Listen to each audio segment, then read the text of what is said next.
지난번에 이제 누가복음 마치면서 제가 다음번 성경 본문 뭘로 하면 좋겠는지 추천 좀 해달라고 그랬더니 진짜로 몇 분이 추천을 해주셨어요. 그러면서 몇 분이 근데 공통적으로 추천해 주셨던 본문 중에 하나가 뭐냐면 로마서 한번 해주시면 어떻겠냐고 여러 분이 얘기하시더라고요. 그런데 이제 로마서를 추천해 주시긴 했는데 제가 좀 로마서는 좀 고민이 좀 됩니다. 왜냐하면 제가 신학대학원 다닐 때 벌써 뭐 한 20년도 넘은 이야기죠. 그때 한참 그때 오카는 목사님, 사랑의 교회 돌아가신 오카는 목사님 로마서 강의 설교 들으면서 막 그 설교 따라도 해보고 막 원고 해가지고서 그대로 막 설교도 해보고 했었던 기억이 나거든요.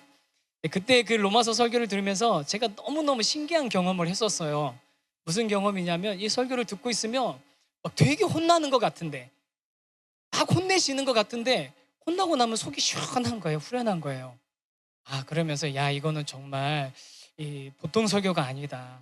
그냥 이 말씀에 대한 그 해석뿐만이 아니라 목회자로서 성도의 삶에 대한 이해 또 그런 교회에 대한 이해 이런 것들이 잘 복합적으로 균형 있게 잡혀졌기 때문에 하실 수 있는 설교다 싶어 그런 느낌이 들었었습니다.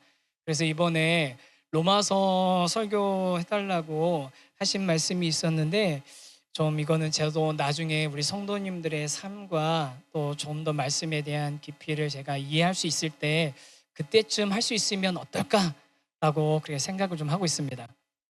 그래서 이번엔 안 한다는 얘기입니다.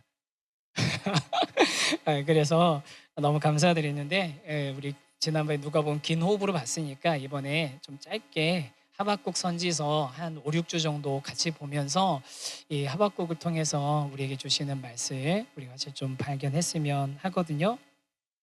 하박국, 하박국. 국 이름이 아니고 사람 이름입니다. 이 정도는 아시겠죠? 네. 하박국이는 이제 사람 이름인데요. 이 하박국 선지자가 어떤 사람인지는 성경에 아주 자세하게 나오지 않습니다. 그럼 어떤 선지자들은 뭐 자세하게 나오냐라고 할 수 있는데 뭐 예를 들면 누구의 아들이다 아니면 어디 출신이다 뭐 누구 왕 때 있었다 뭐 이런 식의 이야기들로 조금 더 이 선지자에 대해서 알 수 있을 만한 근거들이 있는 경우들이 있는데 하박국은 그런 전후 배경은 많이는 나오지는 않아요. 대신 하박국이 좀 성전에서 섬겼던 사람인 것 같고 또 나중에 한번 좀 다룰 부분이지만 음악에 좀 조예가 깊었던 사람인 것 같습니다. 그런 이제 하박국 선지자가 이제 쓰은 그 글이 이 하박국서인데 근데 여기서 좀 주목해 봐야 될 게 있는데 뭐냐면 하박국이라는 이름의 뜻이에요. 하박국이라는 이름이 뜻이 있는데 무슨 뜻이냐면요. 감싸 안다, 껴안다라는 의미입니다. 감싸 안다, 껴안다. 여러분 감싸 안는다, 껴안는다 그러면 뭐가 좀 떠올려지십니까? 어떤 이미지가 떠올려지십니까? 사랑하고 포옹하고 막 그런 느낌이 드시죠? 그런데요, 여기서 말하는 감싸 안다, 껴안다는 그런 의미하고는 조금 다릅니다. 무슨 얘기냐면 꽉 껴안아가지고 마치 씨름하다, 꽉 껴안고 몸부림치다 그런 의미예요. 여러분 그렇게 껴안고 씨름하다 몸부림치다 그러면 생각나는 사람 딱 있으시죠? 누가 있으시죠? 맞습니다. 창세기에 나오는 야곱 있잖아요. 야곱이 이제 막 도망갔다 장자 명분 훔쳐가지고 도망갔다가 막 이제 다시 돌아오는 형한테 돌아오는데 무서워가지고 자기 가족들 다 먼저 보내고 뭐 짐승들 다 먼저 보내고 야복강이라는 강 앞에 남아가지고 뭘 하냐면 천사와 씨름합니다. 하나님의 사자와 씨름하는데 그때 씨름하다라는 단어를 히브리어로 뭐라고 하냐면 아바크라고 표현합니다. 하박국인데 야곱이 씨름했다가 아바크. 그러니까 두 단어가 연관이 좀 있는 것 같아요. 아니 연관이 꼭 없어도 적어도 이 하박국의 이름을 들은 사람들은 아바크, 야곱이 씨름했던 그 장면을 연상했을 것 같습니다. 그러면 이 하박국이 씨름을 했는데 누구하고 씨름했겠습니까? 바로 하나님과 씨름했던 사람입니다. 그래서 우리가 첫 번째 우리 생각해 볼 주제가 이거거든요. 한번 같이 한번 읽어보실까요? 시작. 하나님을 붙들고 씨름하는 하박국. 하박국은 하나님을 붙들고 씨름했던 사람입니다. 그럼 하박국이 어떤 씨름을 했을까요? 하나님과 뭘 가지고 씨름했을까요? 라고 한다면 먼저는 좀 하박국이 어느 시대에 살았는지 그 시대상이 어땠는지를 좀 배경을 좀 이해할 필요가 있거든요. 여러분 이제 몇 번 이제 들어보신 분들은 좀 아시겠지만 그래도 좀 처음 듣는 분도 계실 테니까 이스라엘은 남유다와 북이스라엘이라는 두 개의 나라로 분리가 됩니다. 솔로몬 왕 이후에 두 나라로 분리가 돼요. 우리나라하고 참 비슷해요. 우리나라도 분단 국가 아닙니까? 그러면서 남유다와 북이스라엘로 나눠지는데 북이스라엘은 여로보암이라는 왕이 시작하면서 이 여로보암 왕이 처음 시작할 때부터 첫 단추를 좀 잘못 끼웁니다. 뭐냐면 좀 우상을 만들어 놓고 금송아지를 만들어 놓고 그 금송아지를 섬겨도 되고 또 하나님의 율법대로 말씀대로 그 신앙생활을 하는 게 아니라 그냥 우리가 그냥 나름대로 우리끼리 새로 법을 만들어서 우리끼리 하자 그렇게 좀 이렇게 비틀어 버려요. 잘못된 길로 첫 단추를 시작하거든요. 그래서 여로보암 이후에 북이스라엘의 거의 대부분의 왕들은 여로보암의 뒤를 따라서 잘못된 길로 간 왕들이라는 평가를 좀 받습니다. 거기에 비해서 상대적으로 남유다는 그래도 성전을 중심으로 해서 신앙생활을 좀 잘하려고 하고 신앙을 잘 지키려고 했던 노력들도 있고 또 뭘 거기서 뭐 그 도토리 키재기긴 하지만 여전히 뭐 유다도 좀 이렇게 부패하기도 했지만 그래도 유다에는 가끔씩 가다가 말씀 좀 잘 지켜보겠다는 왕들도 나오고 좀 사회를 좀 잘 하나님의 뜻대로 좀 이끌어 보겠다는 그런 왕들도 나오는 그런 이제 상황이었거든요. 그런데 이 남북으로 나눠져 있던 그 이스라엘, 남유다 북이스라엘로 나눠져 있는데 이 북이스라엘이 BC 722년에 아수르에 의해서 멸망합니다. 아수르는 사회 시간에 배운 아시리아 제국입니다. 이 아시리아 제국이 근동에서 한 수백 년 동안의 근동을 다스리던 굉장히 그 영향력 있는 힘이 있는 제국이었거든요. 그리고 이 아수르가 그 근동을 갖다가 이렇게 많이 제패했을 때는 아주 힘과 공포 정치로 그 지역들을 다스렸었습니다. 그래서 반대하는 세력들이 있으면 그 아수르가 그냥 내버려두지 않는 거예요. 침공을 해가지고 성을 함락시키고 막 하는데 실제로 역사의 기록에 보면 이 아시리아 제국이 굉장히 잔인했는데 어느 정도 잔인했냐면 애굽에서 어떤 왕이 아수르 제국에 반란을 일으키거든요. 그러니까 가가지고 침공을 하는 거예요. 침공을 해서 성을 다 무너뜨리고 사람들을 이렇게 죽였는데 죄송합니다. 이게 되게 좀 잔인한 표현인데 어떻게 했냐면 그 죽인 그 적군들의 가죽을 다 벗겨내가지고 성벽에다가 다 둘러가지고 성벽을 그 가죽으로 둘러쌌다고 할 정도로 그렇게 잔인한 나라가 아수르였습니다. 우리한테 대항하면 어떻게 되는지 보여주겠다. 많은 포로도 끌고 가고 또 애국같이 큰 나라인데도 왕을 자기들이 원하는 사람을 왕으로 세우기도 하고 그런 식으로 이 근동을 제패했던 아수르였는데 여러분 그런 세상의 제국이 뭐 영원하겠습니까? 아수르 제국도 이제 쇠퇴하는 때가 있는 거예요. 어떻게 쇠퇴하냐면 내부적으로는 반란들이 계속 일어나고 외부적으로는 아수르가 그렇게 세계를 제패하고 있을 때 군동을 집회하고 있을 때 새로운 강국이 일어나면서 이 새로운 강국이 아수르의 세력에 대항하게 되는 거죠. 이 새로운 강국이 어디였겠습니까? 바벨론입니다.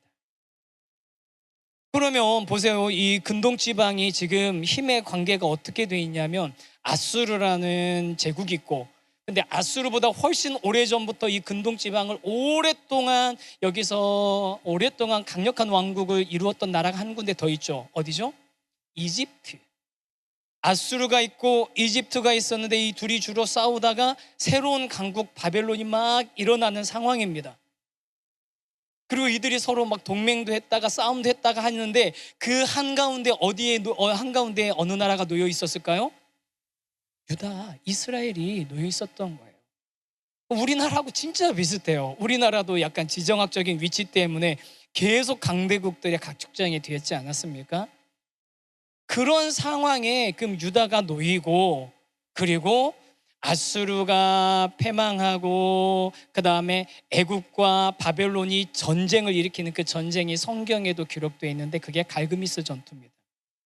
갈구미스 전투에 그 유다의 요시야 왕이 참전했다가 거기서 죽임당하기도 하고, 그러면서 막 이 회물없이는 이 세계 정세 속에서 유다도 지금 새롭게 일어나는 바벨론 제국에 의해 지금 이제 풍전등화와 같은 그런 상황에 놓여 있는 거예요. 그런 상황에 결국은 어떻게 됩니까? 바벨론의 느부갓네살 왕이, 두 번째 왕인 느부갓네살 왕이 유다를 침공해서 포로들을 끌어갔고 그때 끌려갔던 포로가 우리가 작년에 봤던 다니엘, 그 사람들이 포로로 끌려간 그 시대, 그 인근이 지금 이 하박국 선지자가 활동하던 시대인 겁니다. 이런 혼란한 상황 가운데 있는 하박국인 거예요. 그래서 이 하박국이 하나님을 향해서 이렇게 이야기하는데요, 2절 상반절만 한번 같이 읽어보겠습니다. 시작. 여호와여, 내가 부르짖어도 주께서 듣지 아니하시니 어느 때까지리까? 여호와여, 내가 부르짖어도 주께서 듣지 아니하시니 어느 때까지리까? 하박국이 하나님께 질문을 합니다. 근데 여러분, 이게 좀 뭔가 좀 다르지 않으세요? 일반적으로 여러분이 생각하는 선지자들은 어떤 사람이에요? 이사야, 에레미야 같은 선지자들은 하나님이, 야, 내가 너 이렇게 유다한테 전할 말이 있으니까, 너 이스라엘한테 내가 전할 말이 있으니까, 너 뭐 다른 나라에 내가 전할 말이 있으니까 너는 내가 시키는 말하는 말 가지고 가서 그 민족에 가서 전파해라. 왕한테 가서 전해라. 너는 내가 하는 말 그대로 가서 선포해라. 이게 보통 우리가 생각하는 선지자잖아요. 그런데 이 하박국은 하나님이 말씀하시를 듣고 그것을 듣고 가서 전하는 게 아니라 지금 누굴 향해서 얘기하고 있는 겁니까? 하나님을 향해서 얘기하고 있는 거예요. 하나님을 향해서 그냥 얘기하는 게 아니라 의문이 가득한 질문을 던지고 있는 겁니다. 하나님, 도대체 어느 때까지입니까? 이렇게 외치면서 부르짖고 있는 겁니다. 그동안 이 나라와 민족이 외세에서도 막 혼란스러운 위태로운 그런 상황들에 빠져 있고, 그런 상황 가운데에서 간절하게 하나님께 기도도 하고 하나님의 뜻이 이루어지기를 기다리기도 했는데 하나님의 도움을 전혀 받지 못하니까 여호와 하나님을 향해서 이 하박국 선지자가 간절한 마음으로 부르짖고 있는 거예요. 절규하고 있는 겁니다. 그리고 이렇게 하박국 선지자가 절규함에도 불구하고 하나님께서 답을 주시지 않는 아주 답답한 상황에 놓여 있는 거죠. 그래서 하박국이 하나님을 붙들고 지금 씨름하고 있는 중인 겁니다. 여러분, 이런 선지자의 모습이 여러분 낯설으시죠? 우리는 보통 믿음하고 뭐 선지자 뭐 이런 얘기하면 무조건 하나님 말씀하시는 거에 예, 아멘 하고 순종하는 게 믿음이라고 생각하고, 하나님이 말씀하시면 묻지도 따지지도 않고 그대로 순종하는 게 그게 믿음이라고 생각했는데, 지금 하박국 선지자는 하나님한테, 하나님 도대체 어떻게 된 겁니까? 이게 언제까지 이러실 겁니까? 라고 지금 큰 소리로 외치고 따지고 있는 거거든요. 저는 이 하박국서를 처음 보면서, 이 하박국의 이 외침을 보면서 한 가지 좀 생각한 게 있습니다. 그게 뭐냐면요, 사랑하는 성도 여러분, 저와 여러분이 하박국처럼 하나님께 질문해도 된다는 겁니다. 여러분, 하나님께 질문하셔도 됩니다. 하나님께 따지셔도 됩니다. 하나님 도대체 왜 이러시는 겁니까? 하나님 도대체 언제까지 기다려야 하는 겁니까? 하나님 왜 한마디도 말씀해 주시지 않는 겁니까? 라고 물으셔도 된다는 거예요. 우리가 어려서부터 신앙생활한 분들은 뭐 저는 이 용어가 좀 없어져야 되는 용어라고 생각하는데, 모태신앙이라고 하잖아요. 모태, 어머니 태에서부터 있었다 그래서 모태신앙인데, 모태가 아니라 모태신앙이래요. 모태신앙. 그 모태신앙들 크게 한 두 부류 정도로 나눠지거든요. 뭐 다양하겠지만 크게 두 부류로 나눠지는데, 한 부류가 뭐냐면요, 그냥 어려서부터 그냥 교회 쭉 다니다 보니까 생각 없이 그냥 교회 늘 다니고, 그냥 종교 행사로서 교회 다니고, 뭐 크리스마스 그다음에 새해에는 교회 가는 게 그냥 당연한 것 같고, 그냥 그렇게 생활하는 거예요. 뭐 별로 질문도 없습니다. 궁금한 것도 없어요. 뭐 앞에서 얘기하는 거 뭐 들으면은 그래 그냥 대충 다 아는 얘기고 그 옛날에 들었던 얘기 또 하는 것 같고 뭐 그 사람이 그 사람이고 저 사람이 그 사람인 것 같고 그러나 뭐 이러나 저러나 뭐 내가 뭐 알면 뭐해 그러면서 그냥 다니는 거예요. 그냥 다니면서 그냥 교회에서 만났던 사람들 좋으니까 만나러 가고 교회에서 하는 거 하면 즐거우니까 같이 만나고 그냥 사회생활의 하나로 종교생활로 하는 거죠. 그런 사람들 그렇게 종교생활 하면 아 우리가 보면 야 저 사람 진짜 어려서부터 교회 떠나지 않고 잘 교회 다니네 그런 생각하지만 그분들이 그냥 아무 생각 없이 교회 다니다가 때 되면 결혼하면 이제 되면은 뭐 집사 직분 받으러 가면 집사되고 또 때 되면 뭐 이렇게 하면은 뭐 권사되라고 하면 권사되고 또 뭐 어쩌다가 이렇게 하면 장로 되기도 하고 그냥 평생 그렇게 교회 안에서 그렇게 하면 되나 보다 하고서 그게 살아가는 분들이 한 부류가 있어요. 그런 분들은요 말씀을 들으면 그냥 넘어가지 그 말씀이 정말 성경적인지 성경에 그런 말이 쓰여 있는지 없는지도 잘 안 보는 거죠. 여러분 이단만 조심해야 되는 게 아니에요. 강단에서도 성경과 전혀 상관없는 얘기들이 얼마나 많이 선포되고 있는지 모릅니다. 그런데 그냥 그런가 보다 하고 지나가는 거예요. 좀 듣기 싫은 얘기하면 에이 오늘 또 딴소리 하네 하면서 그냥 지나가요. 이런 부류가 한 부류가 있죠. 그런데 또 다른 한 부류는 어떤 부류가 있는 줄 아십니까? 성경에 대해서, 설교 말씀에 대해서, 교회에 대해서, 신앙생활에 대해서 끊임없이 의심이 생기는 부류인 거예요. 이런 분들이 언제부터 이런 그 의심과 또 그 질문들이 생기는 줄 아세요? 나이가 두 자릿수 되면 그때부터 시작됩니다. 제가 보니까 좀 그런 것 같더라고요. 두 자릿수 되니까 되는 거예요. 생기는 것 같더라고요. 그 전부터 있었겠죠, 당연히. 그런데 두 자릿수 정도 되면 이제 머리가 좀 크면서 과학 시간에 배운 내용들이 세상이 창조가 아니라 빅뱅 다음에 그 다음에 오랜 시간 동안 진화를 통해서 세상이 만들어졌다는 게 훨씬 합리적이고 과학적이라고 느껴지죠. 그게 진리라고 진실이라고 생각이 되죠. 게다가 세상에 그 지구의 나이 계산하면 뭐 지구의 나이 세상 과학에서 얘기하는 지구의 나이하고 성경에서 따지는 그 지구의 나이는 단위 자체가 달라요. 단위 자체가. 그런 얘기들 들으면 성경의 이야기들이 의심이 되고 성경의 내용들이 이건 진리가 아니라는 생각들이 많이 들어오게 됩니다. 또 예수님이 하나님이시라고 하고 또 하나님이 어떤 일을 하셨다고 하는데 무슨 기적 일으키셨다고 하고 그런데 그런 기적에 관한 이야기들은 대부분 우리가 이성적으로 생각했을 때 합리적으로 생각했을 때 설명이 되지 않는 이야기들이거든요. 그런 이야기들에서 의문이 생기기 시작하고 그것을 가슴에 품고 있다가 정말로 어쩌다가 이 이야기를 밖에다 꺼내는 아이들이 있어요. 대부분은 그거를 의문을 바깥으로 꺼내지 않아요. 그냥 속으로만 가지고 있어요.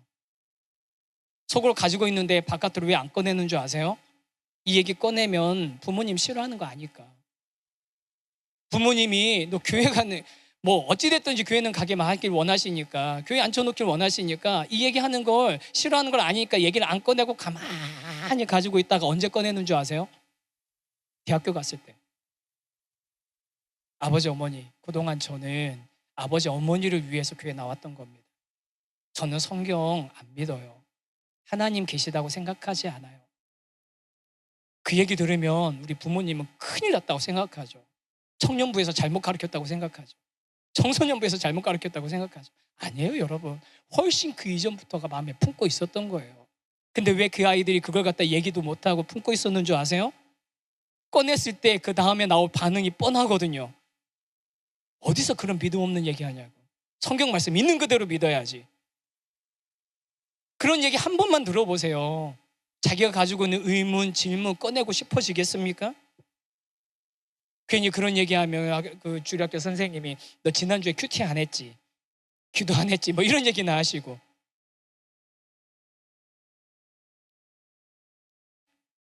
아니 그런 생각도 들 수 있고 그런 의심도 들 수 있고 신앙과 과학이 양립할 수 없는 것처럼 느껴지는 순간 있을 수 있잖아요. 여러분 거꾸로 뒤집어 생각해 보세요. 이거를 안 믿는 게 이상한 겁니까? 목사가 할 얘기는 아닌 것 같은데 믿는 게 이상한 겁니까? 사실 믿는 게 정말 이상하고 신기한 거예요. 여러분 이 성경 말씀이 어떻게 믿어집니까? 믿어지는 여러분이 너무너무 신기하고 이상한 거예요. 놀라운 거죠. 그러니 이게 안 믿어지고 의심이 드는 그런 이야기들을 사실은 꺼낼 수 있고 그걸 질문할 수 있어야 되는데, 그걸 얘기할 수 있게 만들어줘야 되는데, 부모님들은 자녀들이 10대 돼서 그런 얘기 꺼내지도 못하게, 혹시 그런 얘기 할까봐 노심초사하면서 비슷한 얘기 나오기만 할 것 같으면 막 빙빙빙빙 돌려서 그런 얘기 못하게 하시잖아요. 여러분, 질문해도 됩니다.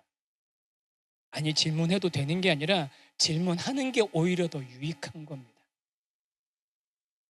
아무 고민 없이 이 말씀이 무슨 의미인지, 이 말씀을 통해서 하나님이 뭘 원하시는지 아무 생각 없이 그냥 앉아서 듣고 있는 것보다, 그냥 믿는 것도 아니고 그냥 듣고만 있는 것보다 질문하는 게 훨씬 유익합니다.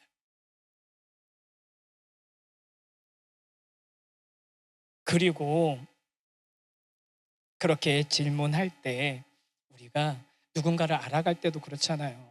내가 저 사람 한번 바라보고서 내 인상과 선입견을 가지고 저 사람은 그럴 거야. 여러분, 저 보면서 그런 생각 많이 하시잖아요. 담임 목사님은 입이 엄청 짧을 거야. 저 마른 거 보면 엄청 조금 먹게 분명해. 아니거든요. 저 엄청 먹거든요. 물어봐야 될 거 아니에요. 물어보면서 그게 물론 전부 다 알 수 있는 건 아니지만, 그런 물어보는 걸 통해서 답을 듣는 게 그 사람을 알아가는 좋은 방법 중에 하나거든요. 그래서 사랑하는 우리 성도 여러분, 하나님께 질문하는 거 주저하지 마시고 망설이지 마시기 바랍니다. 그리고 이 하나님에 대해서, 신앙에 대해서 누군가가 질문하고 싶어 한다면 여러분, 질문하게, 더 질문하라고, 좋은 질문이라고, 너도 그런 고민했냐고 그렇게 격려해주고 그 마음속에 있는 거 꺼낼 수 있게 해주셨으면 좋겠어요. 그렇게 하나님을 더 알아가기 위해 하박국처럼 씨름하고 매달리는 그런 성도님들이, 그렇게 매달릴 때 우리가 하나님을 더 알게 되는 은혜가 일어나게 될 줄 믿습니다. 아멘. 제가 이제 이런 얘기하면 제자 훈련하고 계시는 분들은 좀 이상하게 생각하실 거예요. 왜냐하면 우리 집사님들이나 이제 훈련생들이 저한테 질문할 때가 있거든요. 목사님, 이건 이런 건 어떤 걸 막 이렇게 질문하시면 제가 맨날 그럴 때마다, 질문 받을 때마다 답을 안 드리고, 집사님 그거 어떻게 생각하시는데요? 제가 거꾸로 물어봐요. 그래서 왜 그렇게 생각하시는데요? 그 근거가 뭔데요? 그럼 뭐 그분이 대답하고 나면 그 옆에 있는 분들, 집사님은 또 어떻게 생각하시는데요? 막 이렇게 하거든요. 여러분, 제가 그렇게 하는 이유는 첫 번째는 이게 정말 좋은 교수법이기도 하고요. 누가 그냥 이렇게 알려준다고 해서 그거 여러분 그게 입력됩니까? 내가 고민하면서 한마디라도 해봐야지 그게 내 마음속에 새겨지는 건 아니겠어요?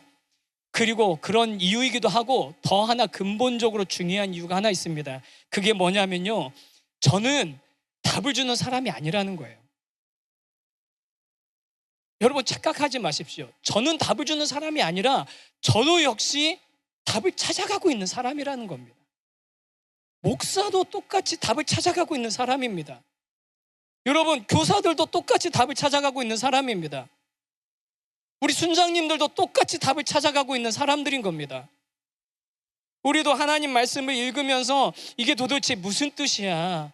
이걸 통해서 하나님 말씀하고 싶으신 게 도대체 뭐야? 하나님 왜 이렇게 말씀하셨을까? 이런 표현을 쓰셨을까? 저도 정말 궁금할 때가 너무 많아요. 아무리 생각해도 이해가 안 될 때가 있고요. 또 내가 이해는 됐는데 이걸 도대체 어떻게 전해야 될지 감이 안 잡힐 때가 많아가지고 막 머리 쥐어뜯을 때가 많아요. 여러분, 제가 지금 감사한 건 그나마 제가 머리숱이 좀 많아가지고 쥐어뜯어도 완전히 막 이렇게, 여러분, 저도 머리 쥐어뜯을 때가 얼마나 많은지 모릅니다. 저도 똑같이 여러분하고 같이 답을 찾아가고 있는 사람이라는 거죠. 그래서 여러분, 우리 교회 전체가, 저도 그렇고 우리 아까 다음 세대 교사분들 일부에 계셨는데, 우리 교사분들도 그렇고 우리 순장님들도 그렇고, 마치 내가 답을 알고 있고 내가 알려준 게 정답인 것처럼 그렇게 얘기하는 게 아니라, 무슨 질문이든지 할 수 있고 그 질문에 대해서 우리 함께 같이 그럼 답을 찾아가 보자. 우리 한번 알아가 보자. 나도 그게 궁금했다.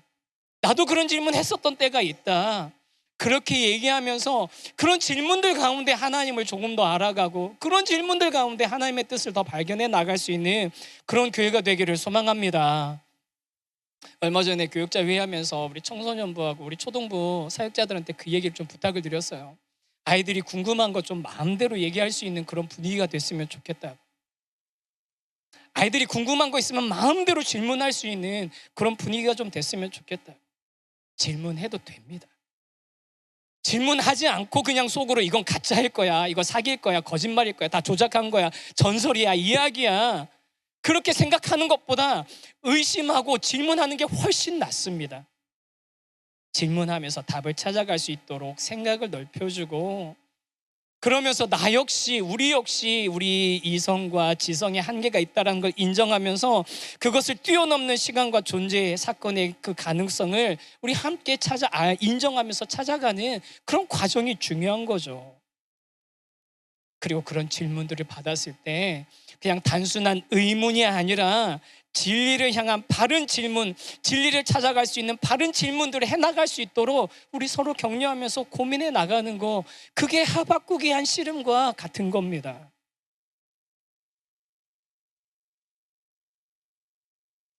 우리 성도 여러분, 질문하셔도 됩니다. 아니, 왜 질문하셔도 된다니까 이렇게. 여러분 진짜예요. 질문하셔도 됩니다. 다락방에서 질문하셔도 됩니다. 믿음 없는 것처럼 얘기하실 그런 얘기 들어도 괜찮습니다. 해도 됩니다. 여러분 그 얘기 다락방 안에서 물어보지 어디서 얘기하겠습니까? 그 얘기 교회 안에서 물어보지 어디서 물어보겠습니까? 어디 이상한 유튜브에서 찾아보면서 잘못된 생각에 빠져나가는 것보다 공동체 안에서 물어보고 질문하고 의문을 이야기하고, 오히려 그래서 그런 과정들을 통해서 하나님을 찾아나가는 그런 여정들을 해나갈 수 있는 우리 교회 되기를 간절히 소망합니다. 그러면 하박국이 그렇게 하나님을 껴안고 씨름하고 질문했는데 구체적으로 어떤 질문을 했는지를 좀 보면 좋겠거든요. 이제 하박국서가 하박국이 질문하면 하나님이 대답하시고, 거기에 대해서 또 하박국이 질문하면 하나님이 대답하시고, 그런 과정들을 통해서 하박국이 하나님의 뜻을 발견하고 하나님을 찬양하는 게 이게 큰 구조거든요. 그게 반복되는데 첫 번째로 하박국이 하나님 앞에 던진 질문들이 있습니다. 그게 우리 큰 2번인데요. 한번 같이 한번 읽어보겠습니다. 시작. 도대체 언제까지 그러실 겁니까? 하박국의 질문은요, 하나님 도대체 언제까지 이러실 겁니까? 하나님 도대체 어느 때까지입니까? 입니다. 그래서 2절 말씀을 다시 한번 읽는데 이걸 조금 더 우리가 좀 잘 이해하기 위해서 현대인의 성경으로 좀 준비했습니다. 한번 읽어보겠습니다. 시작. 살려달라고 부르짖어도 듣지 않으시고 폭력이다 하고 외쳐도 구해주지 않으시니 주님 언제까지 그러실 겁니까? 하박국이 뭐라고 얘기합니까? 하나님 살려달라고 부르짖어도 듣지도 않으시고 폭력이다 라고 외치는데도 하나님 구해주시지 않으니 도대체 언제까지 이러실 겁니까? 라고 질문하는 겁니다. 지금 하박국의 괴로움은 뭐냐면요, 이 세상의 이 사회에, 유다 사회에 가득한 강포 폭력 때문이라고 이야기하고 있습니다. 이 세상에, 하박국이 살아가고 있는 이 세상에 바깥으로는 이렇게 막 그 국제 정세가 불안해가지고 도대체 어디에 줄을 서야 될지 모르는 그런 불안한 상황이잖아요. 보세요. 아수르는, 그 다음에 애굽, 바벨론, 한 번 잘못 줄 서면 그 나라가 완전 망하는 그런 상황인데, 이럴 때면 어떻게 됩니까? 안으로 그냥 똘똘 뭉쳐갖고 서로 진짜 한마음이 되어서 이 위기에 대항해도 부족할 판에, 정말 진짜 우리나라랑 비슷한 것 같아요. 그런 판에 어떻게 됩니까? 서로 자기들끼리 그 안에서 막 치고받고 싸우고 세상은 점점 악해지고 있는 그런 상황에 놓여 있는 거예요.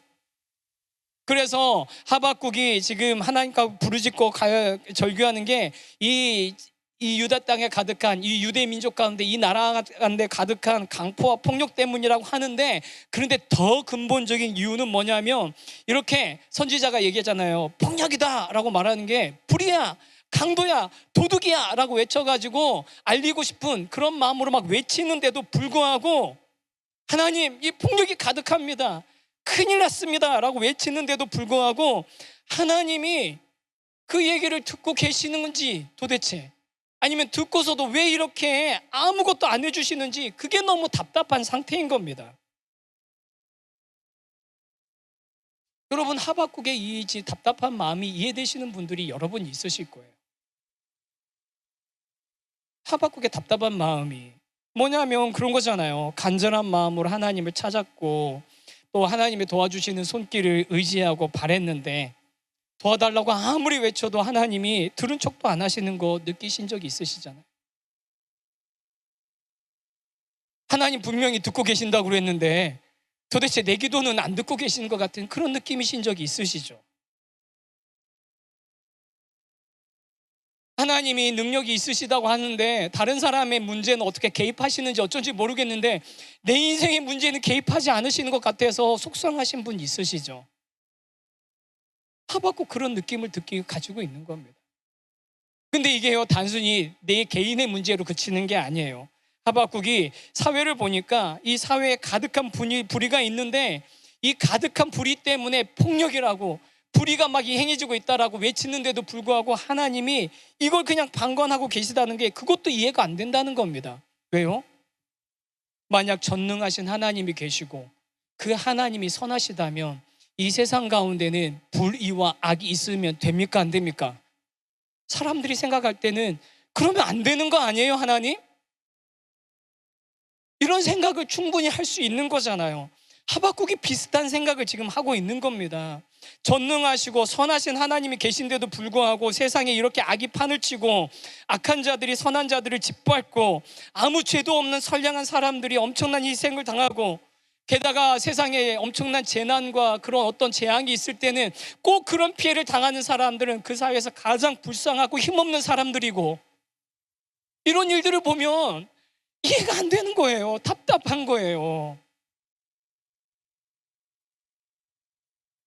답답한 거죠. 그러면서 어떻게 생각하는 겁니까? 하나님에 대해서? 하나님이 전능하지 않든지 무능하시든지 아니면 전능하시다곤 하지만 하나님이긴 하지만 인간 세상에는 관여하지 않는 그런 그냥 동떨어지신 그런 존재든지 아니면 없든지 그런 생각에 빠져들게 되는 거죠. 이 세상에 가득한 악을 보면서. 물론 하박국은 하나님의 존재를 의심하는 건 아닙니다. 하나님의 존재를 의심하는 건 아닌데 그래서 더 답답한 겁니다. 그렇잖아요, 여러분. 그냥 하나님 없는 거야 라고 해버리면 답이 나오잖아요. 세상 그래 하나님 없어. 하나님 없어. 그냥 세상은 다 그냥 인과관계와 우연에 의해서 일어나는 그런 것뿐이야. 없어. 그러면 오히려 그냥 답이 나온 것 같고 속 시원할 텐데 하박국이 하나님이 계시다는 걸 부인할 수는 없거든요. 하나님을 부인할 수는 없는데 세상엔 이런 악이 가득하니까 그래서 더 답답한 거예요. 우리 중에도 그래서 답답한 분 계시잖아요. 그래서 더 괴로우신 분들 계시잖아요. 하박국이 꼭 그랬던 겁니다.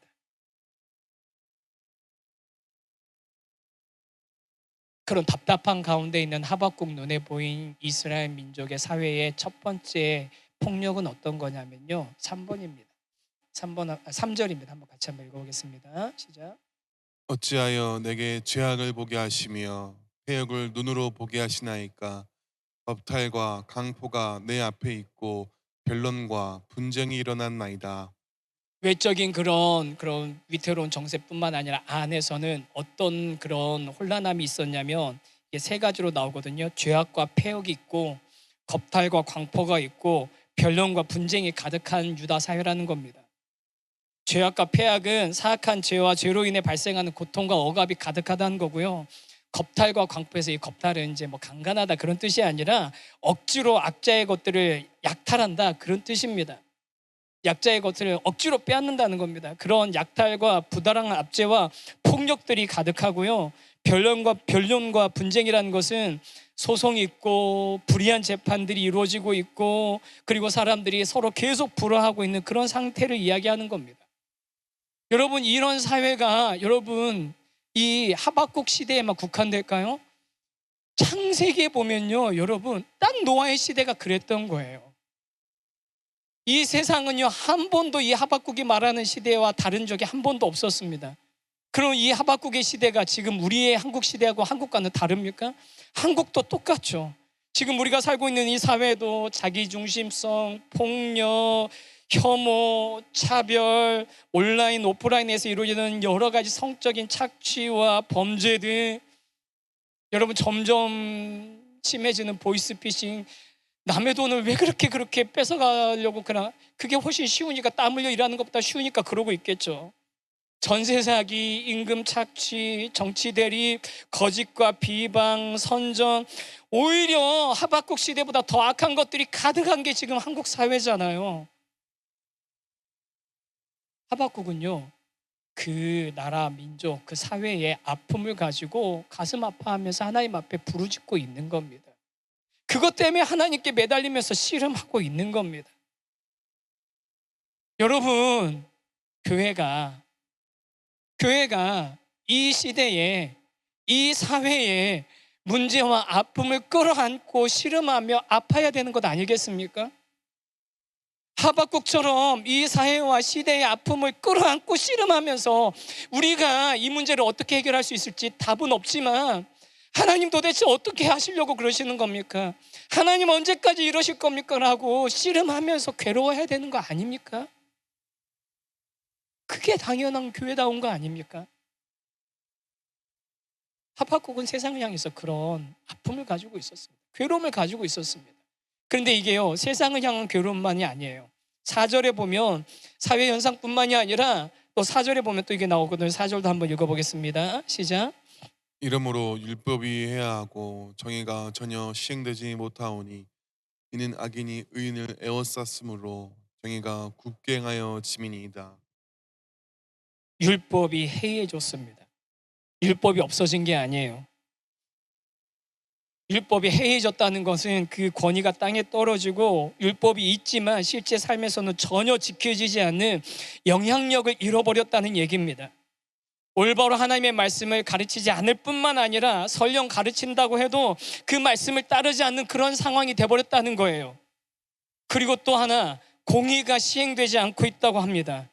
공의는요, 미슈파트라는 것은, 성경에 나오는 공의는 그냥 단순히 옳고 그름을 행하는, 정의를 올바른 일을 행하는 그런 정도가 아니라 하나님께서 이 세상을 다스리고 운영하시는 아주 중요한 원리가 공의거든요. 하나님은 사랑의 하나님이시면서 동시에 공의의 하나님이시기 때문에 하나님께서는 이 세상 가운데 하나님의 공의가 이루어지기를 원하고 계세요. 그 일을 누가 하기를 원하시는 겁니까? 하나님의 율법을 받는, 하나님의 말씀을 듣는 하나님의 백성들이 그 일을 하기를 원하시는데, 율법은 해이해지고 공의는 시행되지 않고 있다는 겁니다. 악인들이 의인들을 둘러싸면서 압박하고 방해하면서 정의를 왜곡하는 그런 상태가 돼버렸다는 거예요.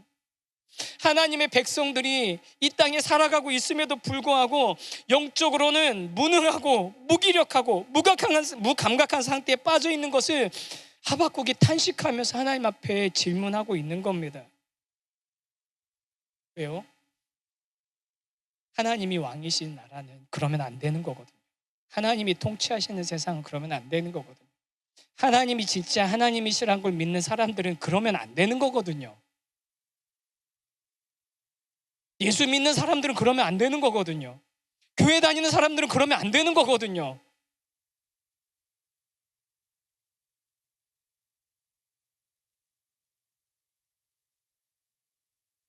근데 이렇게 하박국이 처음 하나님께 드린 이 질문과 이 하박국의 이 태도를 보니까 한국 사회에서 청년들이, 젊은이들이 교회를 떠나는 세 가지 이유가 다 나온 거예요.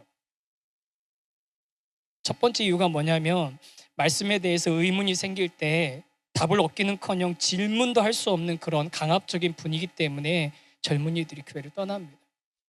기독교는 꽉 막혔어. 권위적이야. 또 두 번째는 뭔지 아세요? 세상의 악과 고난, 고통을 방관하시는 하나님이 계신다면 그런 하나님이라는 나는 믿고 싶지 않아. 오해하는 거죠. 마지막은 뭔지 아십니까?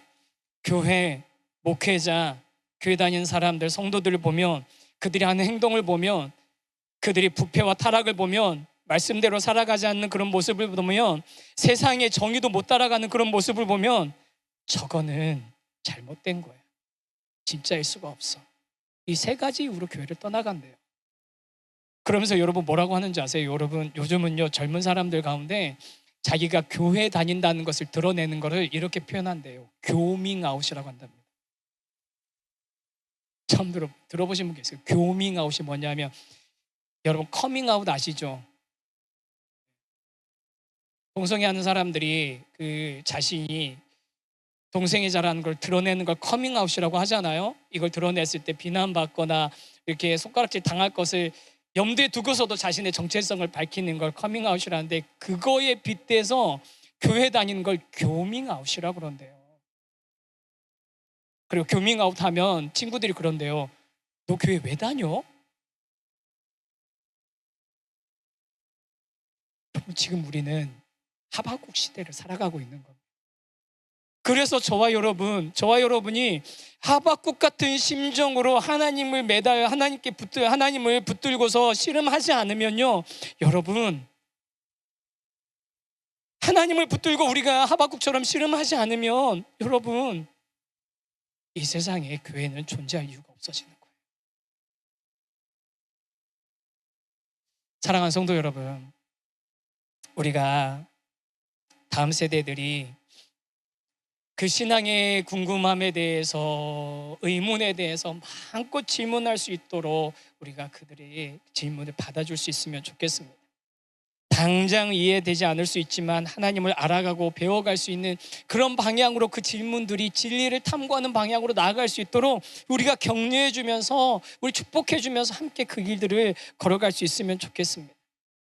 하박국 같은 안타까운 마음으로, 그리고 우리가 이 세상을 바라보면서 이 세상에 가득한 악과 불의와 불공평과 고통들을 우리가 품으면서, 하나님 도대체 어느 때까지 이러실 겁니까? 라고 질문하면서 이 세상을 품으며 나가는 저와 여러분이 됐으면 좋겠습니다.